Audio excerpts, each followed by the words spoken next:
Quinn with Quinn's Corner Hunting.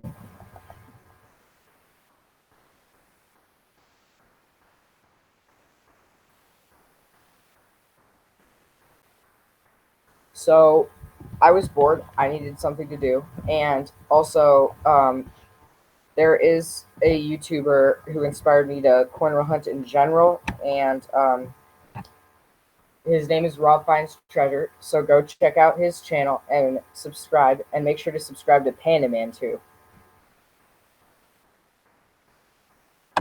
Um, okay, so for my birthday, my grandfather sent me some coins in this peppermint tin that I actually still have, as you can just see.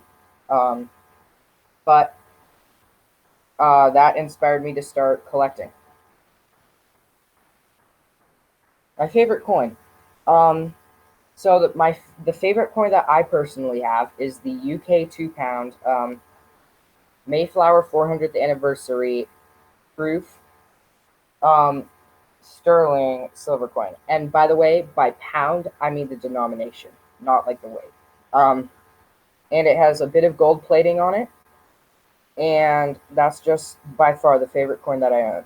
And then the favorite coin that I want to buy is an 1804 draped bust dollar. Those of you who know anything about everything about coins know that that's literally the most expensive coin in U.S. history. Standard issue, I should say. But sold for $10 million a few years back. The likelihood is that I'm never going to get one, but I'll try. Okay, so first, the U.S. Mint puts in orders for planchets or makes the planchets themselves. For cents, it's a bit different. So cents, they order in zinc planchets and then dip them into copper tank. So it coats them with copper, and sometimes they get stuck in the tank, which creates a bit of a white toning on the coin, and those are a bit rarer than usual. But then they do this thing called annealing the planchets, which is basically heating them up until they're the right temperature so that the dies can strike them. And then they rim them, which is basically giving them the rim.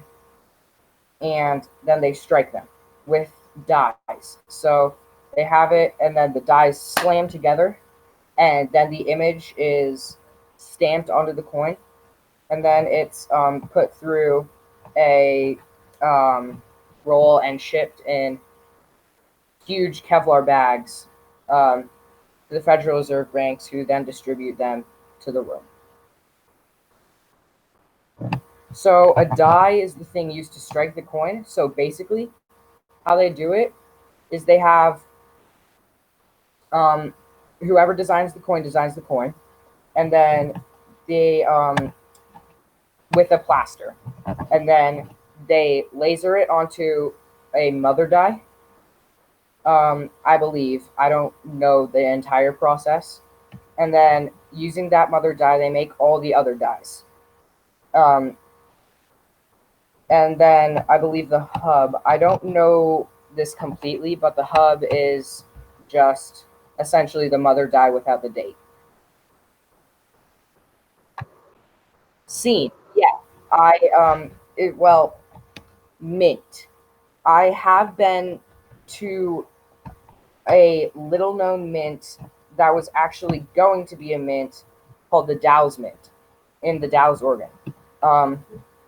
But the U.S. Mint actually built the entire building. They had it all ready, and then they decided it was too expensive, and they sold it. So I have been outside that building, and it's really cool. They call it the Mint Building. So that's kind of cool. And I have never been inside a functioning mint, which I hope to do pretty soon. Video, yes. In person, no.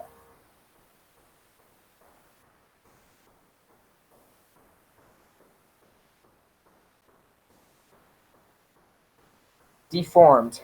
Oh, wow. Yeah, I've seen a lot of deformed coins. Do you mean deformed in the minting process or deformed by someone after? So, error. Um, I do own one RPM, which stands for repunched mint mark, and one grease strike, but that's really it. So RPM is basically they didn't like the position of the mint mark, so they restamped it. I believe. It's repunched. So, and then a grease strike is where something gets into the crevices of the die, and then they strike the coin, and part of the design isn't there, like a very small portion, or it's clearer. I own 69D Noah G floating roof set for those.